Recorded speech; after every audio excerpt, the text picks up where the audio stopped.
Hello students and welcome back to our YouTube channel विद्यम।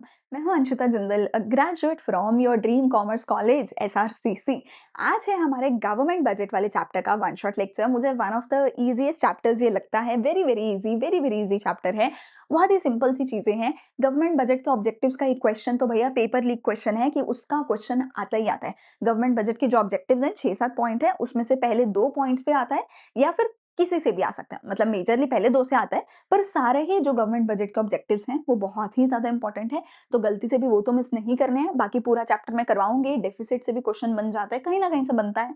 ठीक है, important question videos में वो तो चलो क्वेश्चन मैंने करवा ही रखे हैं, पर आज वन शॉट लेक्चर में एक बार पूरे का पूरा लेक्चर का तुम्हारा क्विक रिविजन होगा। पूरा चैप्टर डिटेल में अच्छे से मैं समझा दूंगी और फटाफट समझाऊंगी। ठीक है, सो तुम्हें तुम्हारे नाम की अटेंडेंस लगानी है। तुम्हें पता है कमेंट सेक्शन में तुम्हारे नाम की अटेंडेंस, और ये प्रॉमिस की पूरा वन शॉट एक ही बार में बैठ के एक वन शॉट में ही सुनोगे। बीच में छोड़ के नहीं जाना, डिस्ट्रैक्ट नहीं होना। एक बार में ही पूरा बैठ के सुनोगे। ठीक है, ये अटेंडेंस लगा दो, प्रॉमिस कर दो। बाकी डिस्क्रिप्शन में सारे लिंक्स हैं, हर जगह फॉलो कर लेना। नोट्स भी है, एमसीक्यूज भी हैं, इंपॉर्टेंट अपडेट्स भी हैं, सब कुछ है, जाके फॉलो जरूर कर लेना। चैनल को सब्सक्राइब कर दो और आ जाओ, शुरू करते हैं लेक्चर गवर्नमेंट बजट।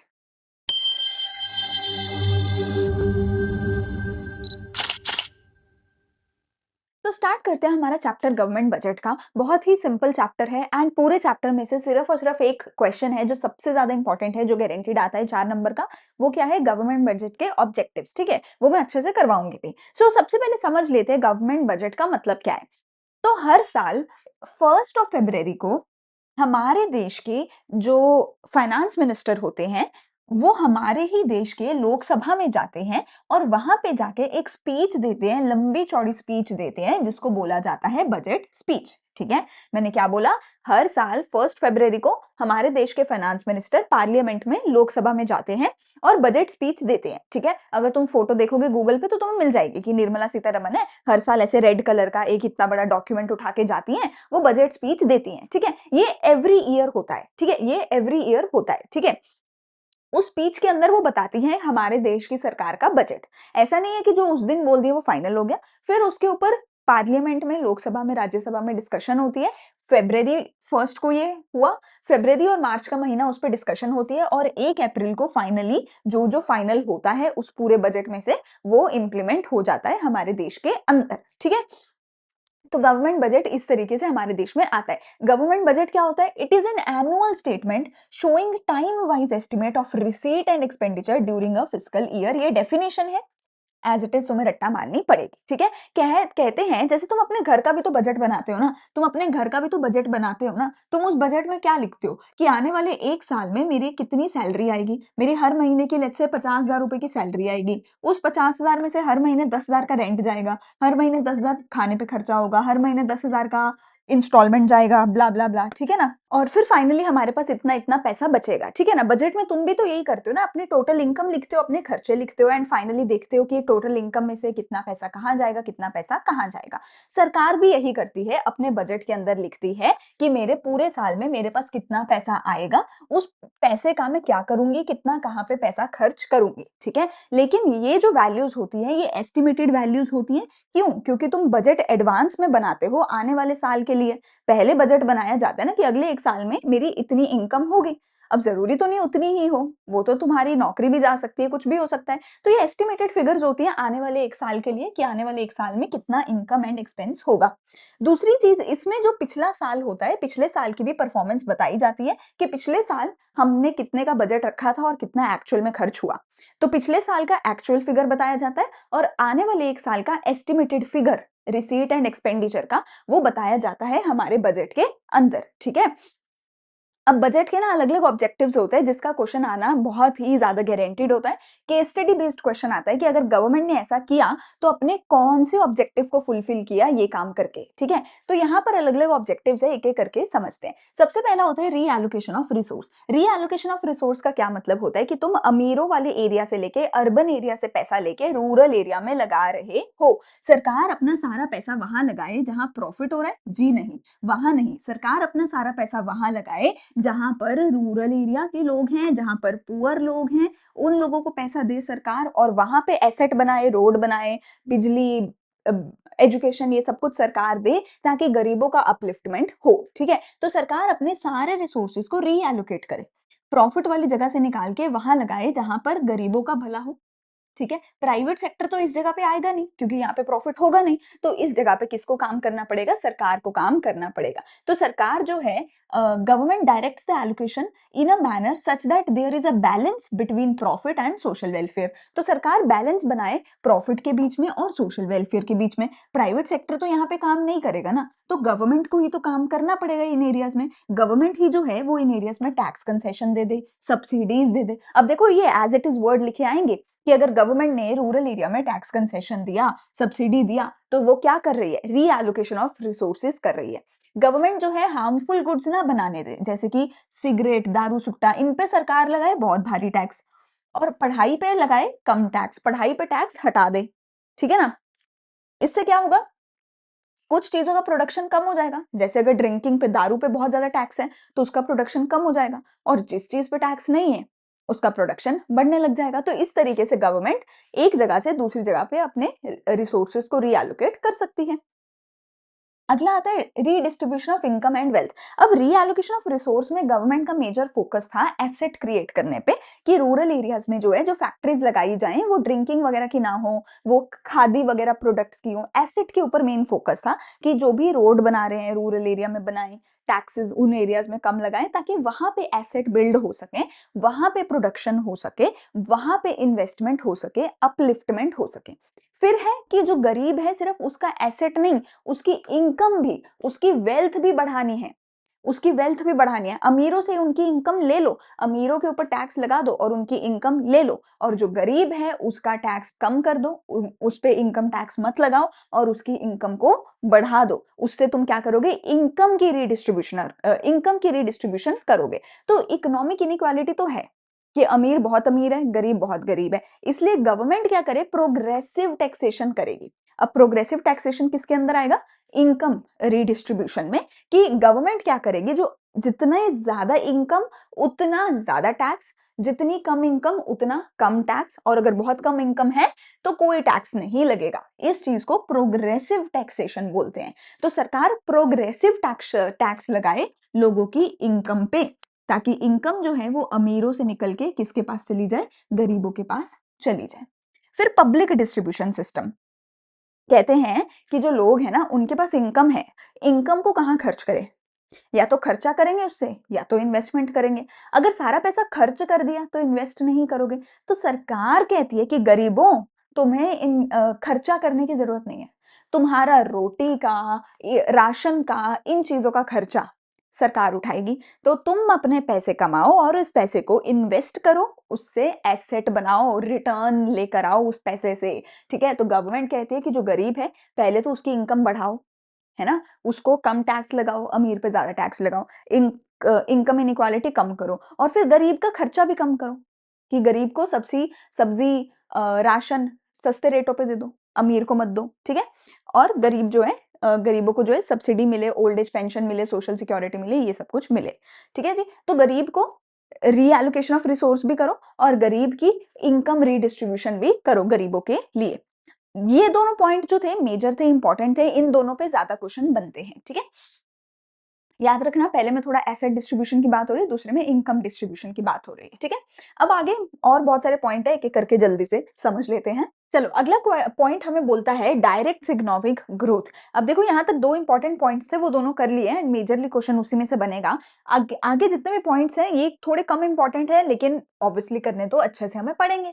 तो पहला बोलते हैं डायरेक्ट इकोनॉमिक ग्रोथ। कहते हैं किसी भी देश में अगर इकोनॉमिक ग्रोथ उस देश को करनी है ना, तो इकोनॉमिक ग्रोथ करने के लिए हमें क्या चाहिए? उस देश की सरकार चाहिए। वो जो सरकार है वही उस देश की जीडीपी बढ़ा सकती है। क्यों? क्योंकि सरकार ही है जो लोगों को टैक्स रिबेट दे सकती है, सरकार ही है जो इंफ्रास्ट्रक्चर पे खर्चा कर सकती है।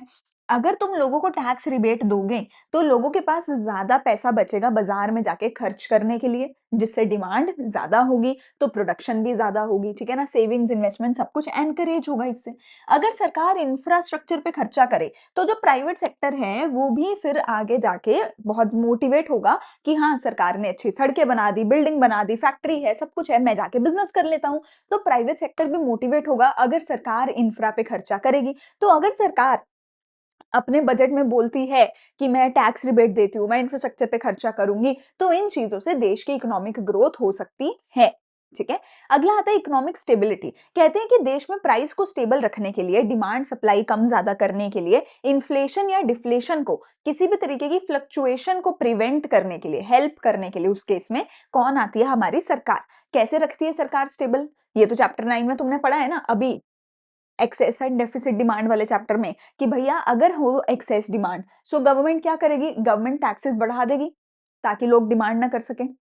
गवर्नमेंट अपना खर्चा कम कर देगी ताकि लोगों के पास पैसा नहीं होगा, लोग डिमांड नहीं करेंगे। अगर होगी डेफिशिएंट डिमांड, अगर होगी डिफ्लेशन, डेफिशिएंट डिमांड, तो गवर्नमेंट क्या करेगी? अपना खर्चा बढ़ाएगी ताकि लोगों के पास पैसा जाए, लोग पैसे को खर्च करें, और सरकार टैक्सेस को रिड्यूस करेगी। अगर टैक्सेस रिड्यूस होंगे तो भी लोग जो है ज्यादा खर्चा कर पाएंगे, ज्यादा डिमांड कर पाएंगे।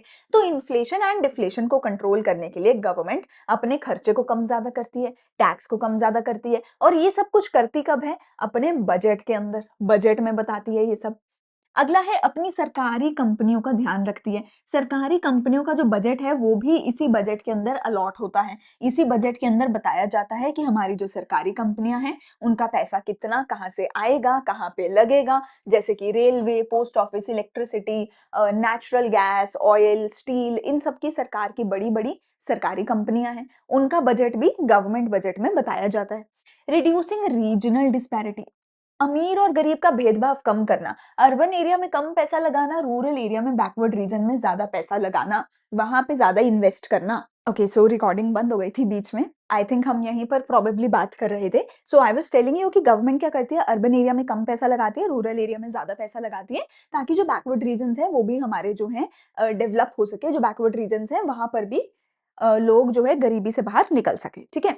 अगला था एम्प्लॉयमेंट जनरेशन, कि गवर्नमेंट अलग अलग स्कीम्स के अंडर, एमजी नरेगा स्कीम, प्रधानमंत्री रोजगार योजना है, जन धन योजना है, गवर्नमेंट अलग अलग स्कीम्स लेके आती है। उन स्कीम्स के अंडर गवर्नमेंट क्या करती है? एम्प्लॉयमेंट जनरेट करने के लिए पैसा डालती है। हर साल सरकार बताती है कि लेट्स से अगर नरेगा स्कीम है तो इस साल नरेगा को 10,000 करोड़ का बजट दिया गया है, और 10,000 करोड़ लगा के इस साल लोगों को नौकरियां बांटी जाएंगी, ऐसे नौकरी वैसे नौकरी, और कितना बजट उसमें लगेगा, कितना पैसा वहां से आएगा, वो सब कुछ सरकार बताती है। ठीक है। तो एम्प्लॉयमेंट जनरेशन हो गई। ठीक है। ये भी गवर्नमेंट के बजट का हिस्सा होती है, ये ऑब्जेक्टिव भी। तो यहाँ पे हमारे सारे गवर्नमेंट बजट के ऑब्जेक्टिव्स जो है खत्म होते हैं। मेजरली जो पहले दो थे वो ज्यादा इंपॉर्टेंट है, उनपे केस स्टडीज बन सकती हैं, बनती हैं, बन सकती क्या, ठीक है, बट बाकी सारे भी अच्छे से कर लेना। अब चलते हैं कि जो गवर्नमेंट बजट होता है ये दिखता कैसा, कि हमारा ये जो गवर्नमेंट बजट होता है ये दिखता कैसा है, किस तरीके का अकाउंट होता है। सो जैसा आपके अकाउंट्स में आप कोई भी अकाउंट पढ़ते हो ना, जिसकी एक डेबिट साइड होती है, एक क्रेडिट साइड होती है, ये बिल्कुल वैसा ही है। ठीक है। इसमें एक डेबिट साइड होगी हमारे पास और दूसरी क्रेडिट साइड होगी हमारे पास, और डेबिट एंड क्रेडिट साइड में हमें क्या करना होगा? दोनों को बराबर करना होगा एट द एंड। ठीक है। एट द एंड दोनों को बराबर करना होगा। एक साइड पे तुम लिखोगे सारी रिसीट, यानी कि पैसा कहाँ कहाँ से आ रहा है, तुम रिसीव कहाँ कहाँ से कर रहे हो पैसा। दूसरी साइड होंगी सारी की सारी पेमेंट, कि तुम कहाँ कहाँ खर्चे कर रहे हो, एक्सपेंडिचर, किस किस को पैसा पे कर रहे हो, दूसरी साइड वो आएगा। तो रिसीट एंड पेमेंट आती है। अच्छा जी, अब देखो, जो भी रिसीट होती है, जो भी एक्सपेंडिचर होता है, ये फर्दर दोनों ही चीजें दो दो टाइप्स की होती हैं, चाहे रिसीट है या एक्सपेंडिचर है, ये आगे दो दो टाइप्स के होते हैं। रिसीट भी दो तरीके के, और कैपिटल और एक्सपेंडिचर भी दो तरीके के। अच्छा, जिसमें कोई एसेट लायबिलिटी इंपैक्ट नहीं पड़ता, जिसमें कोई एसेट लायबिलिटी इंपैक्ट नहीं होता, उसको क्या बोला जाएगा? रेवेन्यू। फिर चाहे वो रिसीट है चाहे वो एक्सपेंडिचर है, अगर मेरे एसेट लायबिलिटी अफेक्ट नहीं हो रहा तो उसको बोला जाएगा रेवेन्यू, और अगर मेरा एसेट लायबिलिटी अफेक्ट हो रहा है तो उसको क्या बोला जाएगा? कैपिटल। ठीक है ना। अगर एसेट लायबिलिटी अफेक्ट नहीं हो रहा तो वो रेवेन्यू है, अगर एसेट लायबिलिटी अफेक्ट हो रहा है तो वो कैपिटल है। फॉर एग्जाम्पल, अगर मैं बोलती हूँ मैंने उधार लिया, मैंने लोन लिया, तो मेरे पास पैसा आया, लोन लिया तो पैसा तो आया, तो मतलब ये है रिसीट। पर लोन मेरा एक लाइबिलिटी बन गया, तो लाइबिलिटी क्रिएट हो गई, तो ये है मेरी कैपिटल रिसीट। मैंने लोन वापस कर दिया, तो मतलब पैसा बाहर चला गया, पैसा मुझे देना पड़ा लोन वापस करते वक्त, तो ये है एक्सपेंडिचर। पर मेरी लाइबिलिटी रिड्यूस हो गई, तो ये है कैपिटल एक्सपेंडिचर। अच्छा, अगर मैंने लोन पे इंटरेस्ट पे किया है, लोन पे इंटरेस्ट पे किया है, तो मैंने पे किया है तो मेरा एक्सपेंडिचर है, लेकिन लोन का जो इंटरेस्ट है उसका किसी एसेट लाइबिलिटी से कोई लेना देना नहीं है, वो मेरा रेवेन्यू एक्सपेंडिचर है। सिमिलरली, मैंने किसी को लोन दे रखा था और उसका मुझे इंटरेस्ट आया है। तो इंटरेस्ट आया है तो वो रिसीट है, पर एसेट लायबिलिटी से कोई लेना-देना नहीं है, तो वो रेवेन्यू रिसीट है। सो आपको 2 चीज़ें चेक करनी होती है। इसका जो है ऐसा क्वेश्चन बनता है कि कोई एक आइटम दे दी जाएगी और पूछा जाएगा कि ये आइटम जो है रिसीट है, एक्सपेंडिचर है, रेवेन्यू है, कैपिटल है, ठीक है? वो पूछा जाएगा। तो आपको 2 चीज़ें चेक करनी है। पहले चेक करना है कि पैसा आया या पैसा गया। तो उससे डिसाइड हो जाएगा कि वो रिसीट है या एक्सपेंडिचर। फिर चेक करना है कि एसेट या लायबिलिटी कुछ इंपैक्ट हुआ या नहीं हुआ। या तो एसेट प्लस माइनस होगा या तो लायबिलिटी प्लस माइनस होगी। अगर दोनों में से कुछ भी नहीं हुआ तो रेवेन्यू, अगर दोनों में से कुछ हुआ या तो एसेट हुआ कम ज्यादा या तो लायबिलिटी हुई कम ज्यादा, तो फिर वो क्या होगा, कैपिटल। ठीक है जी। एक बार जल्दी से इन चारों पे नजर मारते हैं। रिसीट क्या होती है? टोटल एस्टिमेटेड मनी जो हमें आने वाली है 1 साल के अंदर हमारी सरकार को, फ्रॉम ऑल द सोर्सेस। किसी भी सोर्स से अगर पैसा सरकार के पास आएगा तो वो रिसीट में आएगा। किसी भी सोर्स पे अगर सरकार को खर्चा करना पड़ेगा 1 साल के अंदर अंदर तो वो एक्सपेंडिचर कहलाएगा। अच्छा जी। अब रेवेन्यू रिसीट क्या होती है? एक ऐसी रिसीट जिससे पैसा तो आएगा पर ना ही मेरी कोई लाइबिलिटी क्रिएट होगी, ना तो मेरी कोई लायबिलिटी क्रिएट होगी और ना ही मेरा कोई एसेट माइनस होगा। पर अ, पर पैसा आएगा और ये पैसा रेकरिंग तरीके का होता है। जैसे कि आपकी सैलरी आती है तो सैलरी हर महीने आती है, रेकरिंग है। लेकिन अगर आपने कोई लोन लिया है तो लोन तो जिंदगी में 2-4 बार लेते हैं लोग, है ना? तो लोन कभी-कभी लिया जाएगा, ठीक है ना? पर सैलरी है, सैलरी से एसेट लायबिलिटी इंपैक्ट नहीं हुआ, तो वो रेवेन्यू रिसीट है और वो हर महीने आती है, तो रेकरिंग भी है। अच्छा, रेवेन्यू रिसीट 2 तरीके की होती है, या तो सरकार को टैक्स मिलेगा या तो सरकार को टैक्स नहीं मिलेगा, नॉन टैक्स वाली, ठीक है? सरकार का मेजर अराउंड 50% ऑफ जो रेवेन्यू है, इवन मोर देन 50% टैक्सेस से ही आता है, ठीक है? मतलब कुछ 20-22% तो इनकम टैक्स हो गया, फिर 20-1% तुम लगा लो कॉर्पोरेट टैक्स हो गया, ठीक है? मैं टैक्स तुम्हें दिखाती हूँ। टैक्स के अंदर क्या-क्या आता है, एक तो आता है इनकम टैक्स, जो कि आपके और मेरे जैसे लोग अपनी सैलरी के ऊपर, अपनी इनकम के ऊपर भरते हैं। फिर आता है कंपनी का कॉर्पोरेट टैक्स, जो कि एक कंपनी भरती है, एक बिज़नेस भरता है, ठीक है? और फिर आते हैं हमारे जीएसटी जैसे टैक्स, जो कि हम कभी भी कोई सामान खरीदते हैं तो उसके ऊपर भरते हैं। तो इन सब का अगर मैं टोटल करूँ तो अराउंड 60% जो सरकार की इनकम है टोटल, जो रिसीट है, वो र इ वो इन्हीं टैक्सेस से आती है, ठीक है? अच्छा जी, अब टैक्स होता क्या है? टैक्स एक लीगली कंपल्सरी पेमेंट होती है। भैया तुम ये नहीं बोल सकते कि मेरा पैसा है मैं क्यों दूँ? मुझे तो अच्छी नहीं लगती बीजेपी, मेरे मुझे तो अच्छी नहीं लगती बीजेपी सरकार, मैं नहीं दूँगी पैसा। अरे ऐसा थोड़ी होता है भैया, तुम बीजेपी सरकार को नहीं दे रहे, तुम अपने देश की सरकार को दे रहे हो पैसा, ठीक है? ऐसा नहीं तुम बोल सकते कि मेरा पैसा है मैं नहीं दूँगा, तुम ये नहीं कर सकते। अगर तुमने पैसा नहीं दिया टैक्स का तो तुम्हें जेल हो जाएगी, है ना? मारेंगे, पीटेंगे, कुछ प्रॉब्लम हो जाएगी। इससे बढ़िया है चुपचाप पैसा दे दो। तो टैक्स एक कंपल्सरी पेमेंट है, ठीक है, जो कि सरकार ने लगा रखी है। अगर तुम देश के नागरिक हो, तुम्हें टैक्स भरना पड़ेगा वरना तुम्हें जेल में डाल दिया जाएगा। ठीक है जी? चाहे आपकी इनकम के ऊपर है, आपकी वेल्थ पे है, इम्पोर्ट एक्सपोर्ट पे है, सामान बनाने पे है, सामान बेचने पे है, हर चीज़ पे टैक्स है जो ज़रूरी है देना ही पड़ेगा। ठीक है? अब अगर तो तुम अपनी इनकम वगैरह पे टैक्स दे रहे हो तो वो डायरेक्ट टैक्स होता है। डायरेक्ट टैक्स में तुम अपना बर्डन शिफ्ट नहीं कर सकते। इनडायरेक्ट टैक्स में तुम अपना बर्डन ऑफ पेमेंट शिफ्ट कर सकते हो। फॉर एग्जांपल एक बहुत सिंपल सी बात लेते हैं। तुम अपने स्कूल को एक तो फीस देते हो, है ना? जो तुम्हारे स्कूल की फीस होती है। एक मान लेते हैं कि तुम्हें ना किसी ट्रिप पे जाना है, तो वो ट्रिप पे जाने का पैसा भी तुम्हें स्कूल को ही देना है। देना तुम्हें ये भी स्कूल को है, देना ये वाला पैसा भी स्कूल को ही है, ठीक है? लेकिन अगर तुम्हें फीस भरनी है तो फीस के केस में क्या होगा? पापा खुद जाके फीस भराते हैं। मतलब मोस्टली स्कूल्स में यही होता है ना कि जो पेरेंट्स हैं, पेरेंट्स खुद बैंक जाके फीस भर देते हैं या ऑनलाइन आजकल तो फी पेमेंट हो जाती है। फी पेमेंट में बच्चे का कोई योगदान नहीं होता। पापा का पैसा पापा खुद जाके भर के आ जाते हैं, बच्चा बीच में इन्वॉल्व नहीं होता। तो फीस जो है वो एक तरीके से डायरेक्ट टैक्स है। फीस जो है वो एक तरीके से डायरेक्ट टैक्स है कि पापा की जेब से आएगा पैसा और पापा ही जाके भर के आएंगे। बच्चे नहीं भरते फीस, है ना? बच्चे नहीं भरते फीस, पापा जाएंगे और पापा ही जाके भर के आएंगे फीस। पापा की ही जिम्मेदारी है कि वो स्कूल जाके फीस भर के आए या ऑनलाइन फीस पेमेंट करे। तो वो डायरेक्ट टैक्स है कि जिसकी जेब से पैसा जा रहा है, जिसकी जेब से पैसा जा रहा है उसी की जिम्मेदारी भी है। जिम्मेदारी नहीं आता मेरे को लिखना, इंग्लिश में लिख रही हो इसीलिए मैं, ठीक है? उसी की जिम्मेदारी भी है कि वो जाके फीस भर के आए। ठीक है? ऐसे ही टैक्स में, इनकम टैक्स में होता है। जिसकी इनकम है, उसी की जेब से टैक्स जाएगा और सरकार उसको ही पकड़ेगी कि तूने टैक्स क्यों नहीं भरा। किसी और को नहीं सरकार बोलेगी, जिसकी इनकम उसी की जेब भी कटेगी और उसी की गर्दन भी कटेगी अगर उसने टैक्स नहीं भरा। उसी की जिम्मेदारी है टैक्स भरना। लेकिन अगर ट्रिप का केस है, ट्रिप के केस में क्या होता है? पैसा अभी भी पापा की जेब से ही जाएगा।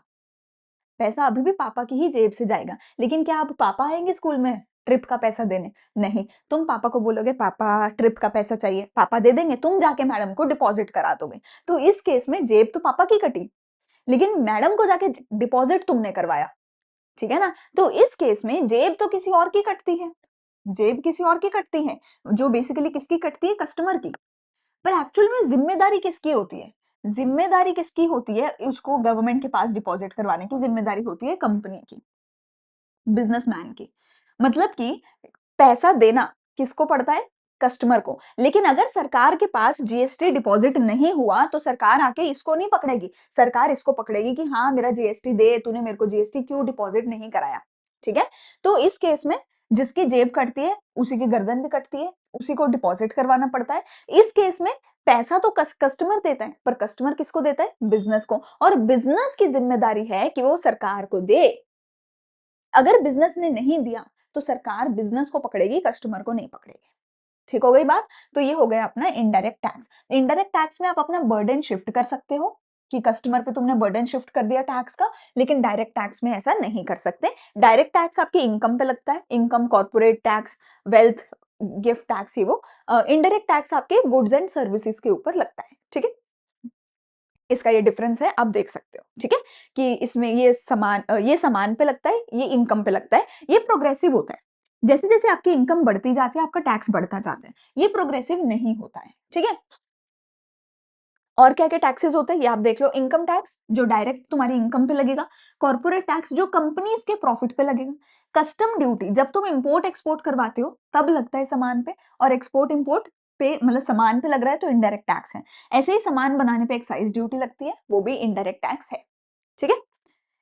प्रोग्रेसिव और रिग्रेसिव टैक्सेस क्या होते हैं? प्रोग्रेसिव टैक्स होता है जो अमीर को ज्यादा भरना पड़ता है, गरीब को कम भरना पड़ता है। तो इस केस में हम ये एक बैलेंस बना के चलते हैं कि हाँ, बेचारा जो गरीब है उसकी जेब ना कटे, तो जो गरीब है उसको नहीं देना। जैसे जैसे इनकम बढ़ती जाएगी टैक्स स्लैब बढ़ती जाएगी। ये एग्जाम्पल है, इंडिया की ऐसी नहीं है टैक्स स्लैब, ठीक है? इंडिया की ऐसी स्लैब्स नहीं है, ये जस्ट एक एग्जांपल है। इंडिया की मतलब 10-12 लाख तक तुम्हें कुछ नहीं भरना होता। ये जस्ट एक एग्जांपल है कि तुम जितने ज़्यादा गरीब हो उतना कम टैक्स, जितने अमीर होते जाओगे उतना ज़्यादा टैक्स, मैक्सिमम 30% तक का रहता है, ठीक है? तो ये तो हो गया प्रोग्रेसिव, जो कि है इनकम टैक्स। रिग्रेसिव टैक्स होता है जो सामान वगैरह पे लगता है, जो सबको सेम ही भरना है।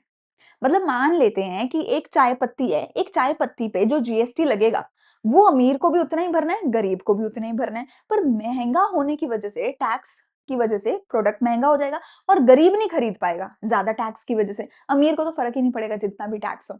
तो ये जो है इसका बर्डन गरीबों के ऊपर आ जाता है, ठीक है? इसीलिए government a lot of times क्या करती है, जो नेसेसिटी गुड्स होती है, जो चीज़ें गरीबों ने खरीदनी होती हैं, उन पे टैक्स कम लगाती है, और जो लग्ज़री होती है, जो अमीरों ने खरीदनी होती है, उन पे टैक्स ज़्यादा लगता है, ठीक है? चलें आगे। अगला आता है सरकार का non tax revenue receipt. Non tax revenue receipt क्या है? कि टैक्स की वजह से नहीं आया, कहीं और से आया।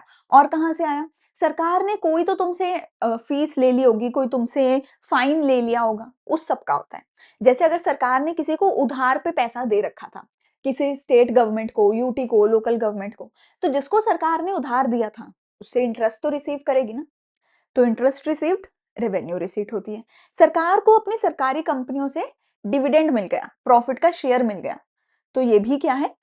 रेवेन्यू रिसीट है। सरकार को किसी दूसरी सरकार से गिफ्ट मिल गया। अब गिफ्ट के बदले में नहीं कुछ देना होता, गिफ्ट तुमने अपनी मर्जी से दिया है, मैं बदले में कुछ नहीं देने वाली हूं, तो गिफ्ट भी रेवेन्यू रिसीट है। फिर है फीस। तुमने सरकार को फीस दी है ना? पासपोर्ट की फीस हो सकती है, रजिस्ट्रेशन फीस किसी भी चीज़ की, कोर्ट की फीस होती है, तो वो सारी क्या होती है? फीस जितनी भी है, रेवेन्यू रिसीट। फिर तुमने लाइसेंस वगैरह बनवाना है किसी भी चीज़ का लाइसेंस बनवाना है, तो फीस देते हो सरकार को। फिर तुम्हारे चालान कटते हैं, सड़क पे चलते हो, चालान कटेंगे, फाइन एंड पेनल्टी होगी, ठीक है? फिर है एस्टीट्स। अगर कोई इंसान मर जाता है और उसके पास कुछ प्रॉपर्टी पड़ी होती है, और उस प्रॉपर्टी का अब कोई वारिस ही नहीं है, मतलब उस इंसान की फैमिली में कोई नहीं था, दोस्त मित्र कोई नहीं था, किसी इंसान का कोई वारिस ही नहीं है, उसने अपनी विल में किसी का नाम ही नहीं लिखा हुआ, तो फिर वो प्रॉपर्टी सरकार की हो जाती है। एंड लास्ट है स्पेशल असेसमेंट। कई बार क्या होता है कि सरकार ने कहीं डेवलपमेंट करी, डेवलपमेंट की वजह से उस एरिया की प्रॉपर्टी का दाम बढ़ गया, तो सरकार उन लोगों को बोलती है कि जितना दाम बढ़ा वो पैसा मेरे को दो, कुछ सर्टेन परसेंटेज मेरे को दो। तो ये सारे तरीके से सरकार क्या करती है? अपनी रेवेन्यू रिसीट करती है। लेकिन कौन से वाली? नॉन टैक्स वाली। मैंने तुम्हें बता दिया कुछ 60% तो 60% से भी ज़्यादा आपका टैक्स रेवेन्यू रिसीट होता है, बाकी नॉन टैक्स रेवेन्यू रिसीट होता है, ठीक है? और बाकी कैपिटल रिसीट। कैपिटल रिसीट क्या है? या तो तुम कोई एसेट बेच दो, कोई एसेट बेच दो, तो पैसा आ जाएगा, या फिर उधार ले लो, या फिर कोई लायबिलिटी प्लस करवा लो, कोई उधार ले लो तो भी पैसा आ जाएगा। तो सरकार क्या करती है? या तो उधार ले लेती है, उधार किससे लेती है? अपने देशवासियों से, किसी दूसरे देश की सरकार से, या फिर आरबीआई से, या इंटरनेशनल ऑर्गेनाइजेशंस जैसे कि वर्ल्ड बैंक, आईएमएफ, है ना? या फिर सरकार क्या करती है? अपने एसेट बेच देती है। ये सरकार ने किसी को लोन दे रखा था, वो वापस आ गया, तो या तो एसेट बिक गया या तो लायबिलिटी बन गई। इन दो ही तरीके से कैपिटल रिसीट हो सकती है, ठीक है? अब अगर तुमने उधार लिया है तो पब्लिक से ले सकते हो, आरबीआई से, किसी से भी उधार ले सकते हो, लायबिलिटी बनेगी, पैसा आएगा, ठीक है ना? अगला है रिकवरी ऑफ लोन्स। नहीं पता? हाँ, अगला है रिकवरी ऑफ लोन्स कि तुमने किसी को लोन दे रखा था, तुमने किसी को लोन दे रखा था और तुमने जिसको लोन दिया था, तुम्हारी बुक्स में तो वो एसेट क्रिएट हो रखा था, अब तुमने लोन वापस ले लिया तो तुम्हारा एसेट माइनस हो गया, तो तुम्हारा एसेट माइनस हो गया, ठीक है? रिकवरी ऑफ लोन, तुमने लोन दे रखा था, अब वो रिकवर करवा लिया, वापस आ गया, तो तुम्हारा एसेट माइनस हो गया, पैसा आ गया, रिसीट आ गई। सिमिलरली तुमने अपनी कोई सरकारी कंपनी के शेयर बेच दिए, या तो पूरे ही बेच दिए या थोड़े बहुत बेचे, तो कंपनी बिक गई, पैसा आ गया, मतलब एसेट माइनस हो गया, पैसा आ गया, ठीक है?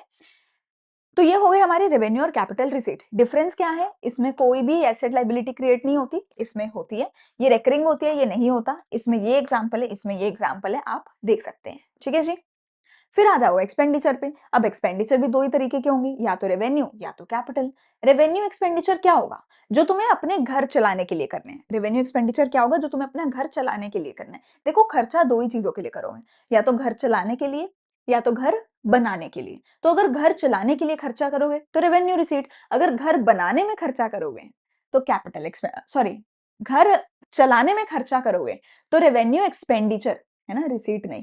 अगर घर चलाने का खर्चा है तो रेवेन्यू एक्सपेंडिचर, अगर घर बनाने का खर्चा है तो कैपिटल एक्सपेंडिचर, ठीक है? तो घर चलाने के लिए सरकार का घर क्या होता है? उसके सरकारी ऑफिस, उसके जो सरकारी एम्प्लॉइज होते हैं, उनकी सैलरीज, उनका खाना पीना खर्चा, सारा कुछ। तो अपने ऑफिस चलाने का जो डेली बेसिस का बिजली पानी का खर्चा है, वो रेकरिंग होगा, हर महीने करना होगा, हर दिन करना होगा, पर उससे ना तो लाइबिलिटी में असर पड़ेगा ना तो एसेट में।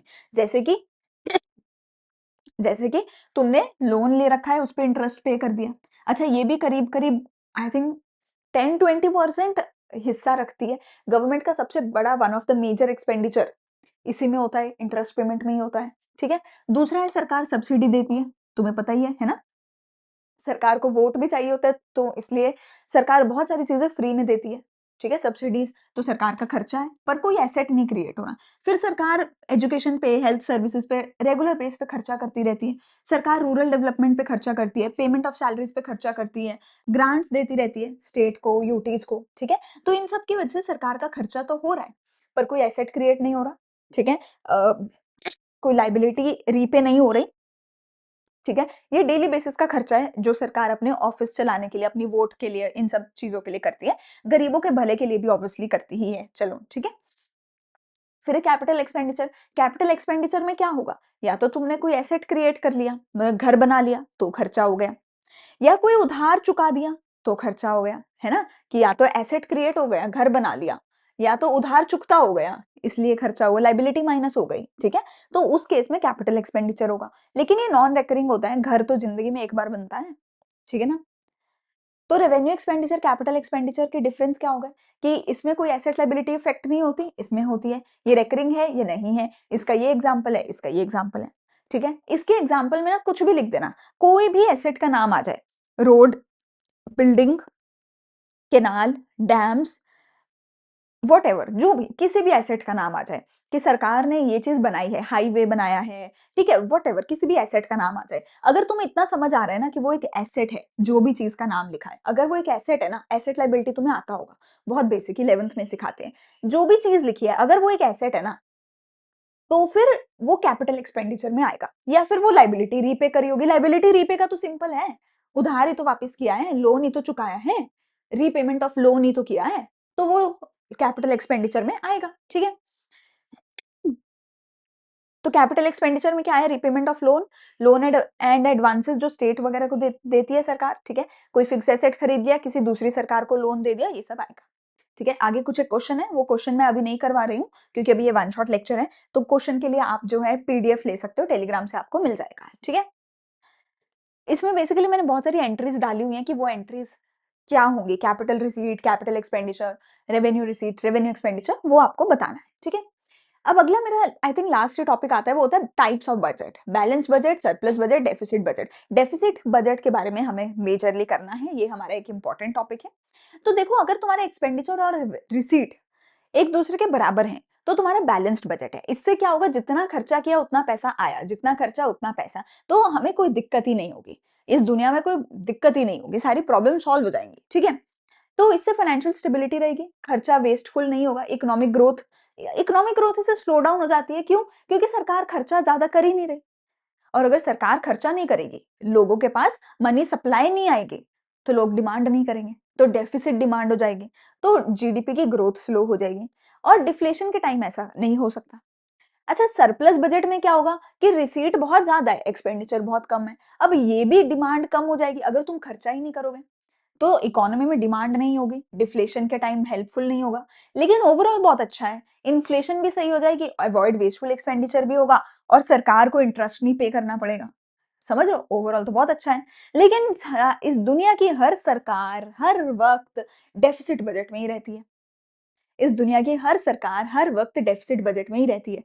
इंडिया का भी मेजरली हमेशा डेफिसिट में रहा है, अमेरिका तक का डेफिसिट में रहता है, हर सरकार उधार लेके, लोन लेके अपने डेफिसिट को, अपने बजट को फंड करती रहती है, ठीक है। सो डेफिसिट बजट क्या है? सो डेफिसिट बजट कुछ नहीं है, बहुत सिंपल है कि सरकार ने खर्चा बहुत ज्यादा किया, पर सरकार के पास पैसा आया बहुत कम, तो विच इज वाई सरकार को क्या करना पड़ता है, खर्चा करने के लिए उधार लेना पड़ता है। खर्चा ज्यादा किया, आया कम, तो सरकार को खर्चा करने के लिए उधार लेना पड़ता है, ठीक है। इससे इकोनॉमिक ग्रोथ तो अच्छी होगी क्योंकि सरकार खर्चा कर रही है, एग्रीगेट डिमांड बढ़ेगी, ठीक है ना। वेलफेयर प्रोग्राम भी होगा, लोगों को, गरीबों को पैसा भी मिलेगा। लेकिन सरकार पैसा बहुत वेस्ट करती है, फाइनेंशियल एंड पॉलिटिकल इंस्टेबिलिटी आती है, और इसकी वजह से इकोनॉमी में इन्फ्लेशन भी होती है। क्यों भैया? क्योंकि गवर्नमेंट को एक्सपेंडिचर करने के लिए पैसा चाहिए, पैसा नहीं आ रहा, तो कहीं से तो लाना पड़ेगा। कहाँ से लाओगे? या तो बाहर से उधार लेके आओगे, या सरकार आरबीआई को बोलेगी चलो मशीन ऑन करो, पैसा प्रिंट करो, ठीक है ना। तो अगर पैसा ज्यादा प्रिंट हुआ, मनी सप्लाई बढ़ जाएगी और इकोनॉमी में इन्फ्लेशन आ जाएगी, ठीक है। अच्छा, अब डेफिसिट को कैसे करेक्ट किया जाए, और डेफिसिट कौन कौन से होते हैं? तीन तरीके के डेफिसिट होते हैं, revenue deficit, fiscal deficit, primary deficit. Revenue तो तुम्हें पता ही है, रेवेन्यू रिसीट और रेवेन्यू एक्सपेंडिचर अभी पढ़ा है ना। तो अगर मैं रेवेन्यू एक्सपेंडिचर में से रेवेन्यू रिसीट माइनस कर दूं, तो मेरा रेवेन्यू डेफिसिट आएगा। रेवेन्यू क्या होता है? जो एसेट लाइबिलिटी अफेक्ट नहीं करता। तो मैं रेवेन्यू एक्सपेंडिचर में से रेवेन्यू रिसीट अगर माइनस कर दूं, तो रेवेन्यू डेफिसिट आएगा। अच्छी बात है। तो रेवेन्यू डेफिसिट क्या है? वो वाला खर्चा है जो सरकार को अपने रोजमर्रा के खर्चे करने के लिए, अपने ऑफिस चलाने के लिए, अपने सरकारी एम्प्लॉइज की सैलरी देने के लिए जो खर्चा करना पड़े। और अगर सरकार का रेवेन्यू डेफिसिट आ गया ना, तो ये बहुत बुरी बात होती है। क्यों? क्योंकि तुम खर्चा भी कर रहे हो और कोई एसेट भी नहीं क्रिएट हो रहा। मतलब सरकार हमारी इतनी ज्यादा प्रॉब्लम में है कि वो अपना घर तक नहीं चला पा रही। मतलब यूजुअली हम क्या करते हैं ना, उधार लेके लॉट ऑफ टाइम हम घर बनाते हैं उधार लेके, होम लोन होता है, कार का लोन होता है, एजुकेशन का लोन होता है, मतलब हम लोन लेते हैं किसी ना किसी एक एसेट के लिए कि घर बनाना है, उधार पे ले लिया। मतलब तुम सोचो, तुम्हें अपना घर चलाने के लिए लोन लेना पड़े, ये बहुत प्रॉब्लमैटिक चीज होती है कि तुम्हारे पास रोटी का पैसा नहीं है, इसलिए तुम उधार ले रहे हो, ये बहुत प्रॉब्लमैटिक होता है। और रेवेन्यू डेफिसिट का यही मतलब है कि तुम्हारे पास अपने एम्प्लॉइज को पैसा देने के लिए भी नहीं है, इसलिए तुम्हें उधार लेना पड़ेगा, क्योंकि रेवेन्यू रिसीट इतनी भी नहीं है कि तुम अपने रेवेन्यू खर्चे पूरे कर सको, ठीक है।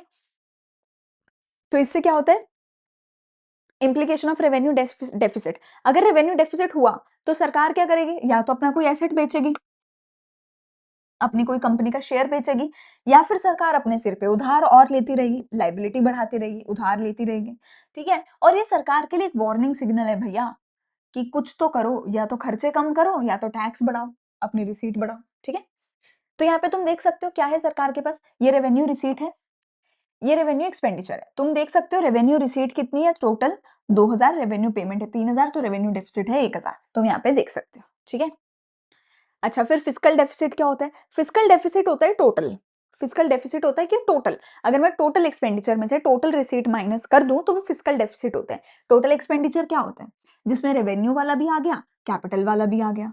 टोटल रिसीट क्या होती है? जिसमें रेवेन्यू वाली भी आ गई, कैपिटल वाली भी आ गई।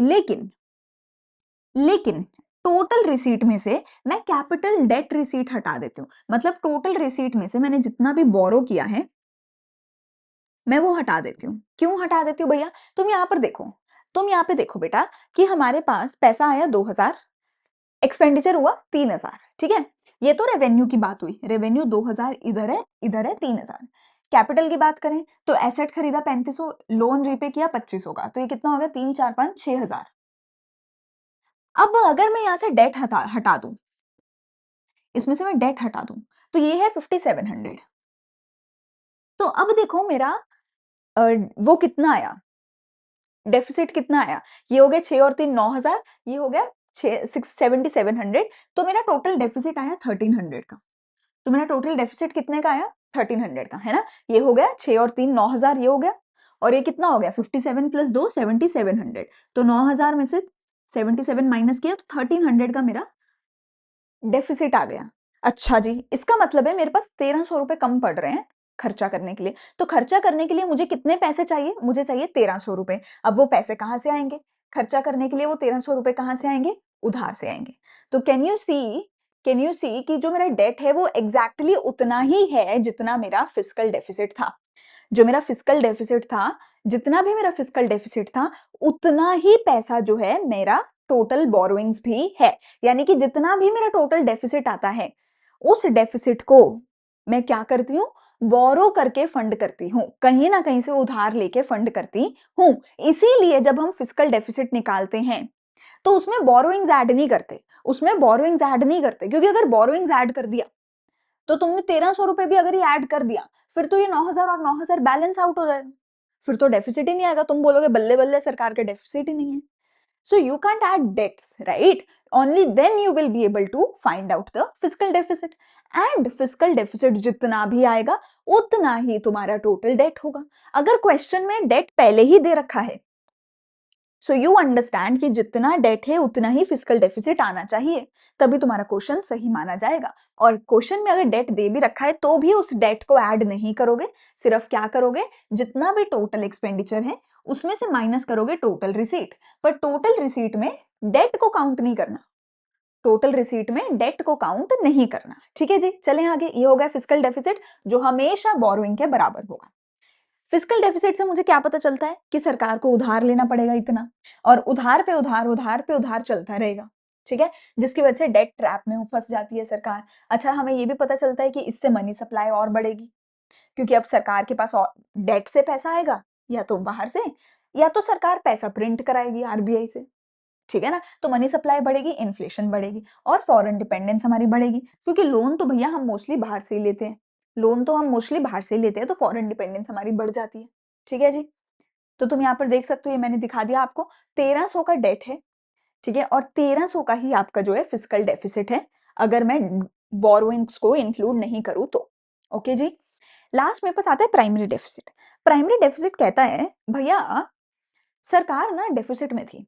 अच्छा, अब डेफिसिट के लिए क्या किया जाए? हमने बोला यार लोन ले लो ना, उधार ले लो, एक काम करो। अच्छा, सरकार ने उधार ले लिया, अब अगले साल का बजट बनाया। जब अगले साल का बजट बनाया तो वो फिर से डेफिसिट में आया।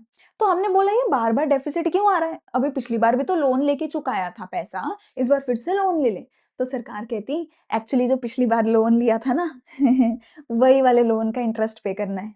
हमने बोला है, हमने लोन लिया क्योंकि डेफिसिट था, डेफिसिट की वजह से लोन लिया, अब लोन का इंटरेस्ट देना है, और इंटरेस्ट देने की वजह से दोबारा से डेफिसिट आ गया। इंटरेस्ट क्या है? खर्चा है ना, और उस खर्चे को पूरा करने के लिए दोबारा से डेफिसिट आ गया। अब दोबारा डेफिसिट आया है तो क्या होगा? दोबारा उधार लेना पड़ेगा, फिर दोबारा उधार लोगे तो क्या होगा?